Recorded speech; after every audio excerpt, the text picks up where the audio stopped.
الله اصطفى آدم ونوحا وآل إبراهيم وآل عمران على العالمين ذرية بعدها من بعد والله سميع عليم إذ قالت امرأة عمران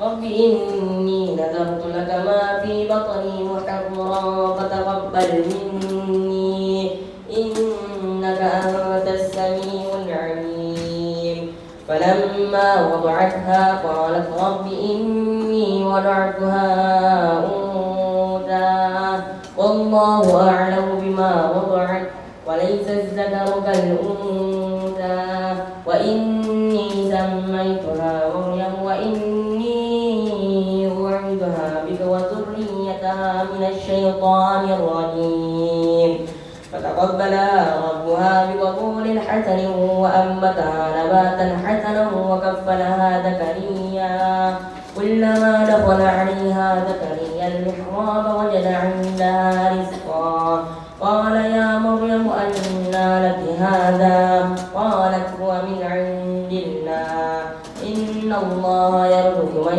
يشاء بغير حساب صدق الله العظيم.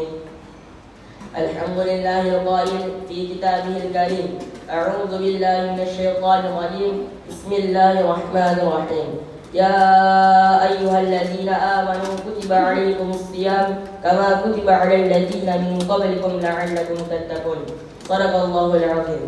Pertama-tama, marilah kita panjatkan puji dan syukur atas kehadiran Allah Subhanahu wa Ta'ala yang telah memberikan kita nikmat serta karunia-Nya sehingga kita bisa berkumpul di tempat ini.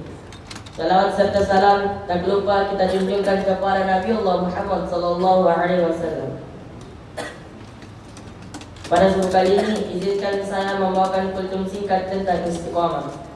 Marhaban ya Ramadan.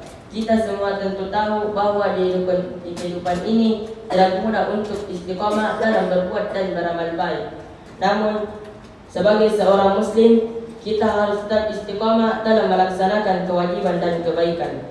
Allah Subhanahu wa Ta'ala berfirman dalam Al-Quran yang artinya, dan tetaplah istiqamah sebagaimana diperintahkan kepadamu, serta orang-orang yang kembali kepada Allah Subhanahu wa Ta'ala bersama denganmu. Dan janganlah kamu melampaui batas, karena sesungguhnya Allah Subhanahu wa Ta'ala melihat apa yang kamu kerjakan. Quran surah Al-Hud ayat 112. Dalam ayat ini Allah Subhanahu wa Ta'ala memerintahkan kita untuk istiqamah dalam melaksanakan perintahnya dan jangan melewati batas-batas yang ditetapkan. Nabi Muhammad SAW juga mengajarkan pentingnya istiqamah dalam berbuat dan beramal baik.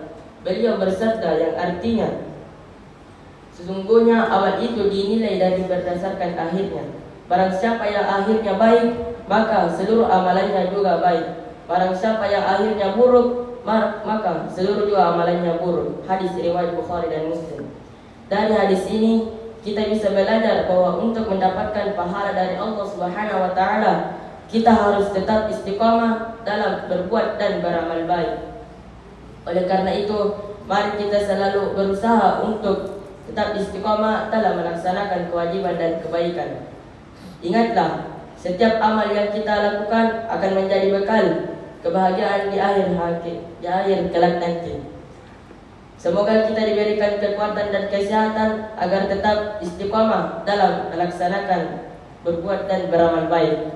Sekian kultum singkat tentang istiqamah dari saya. Jika ada salah mohon dimaafkan. Wabillahi taufiq wal hidayah. Wassalamualaikum warahmatullahi wabarakatuh.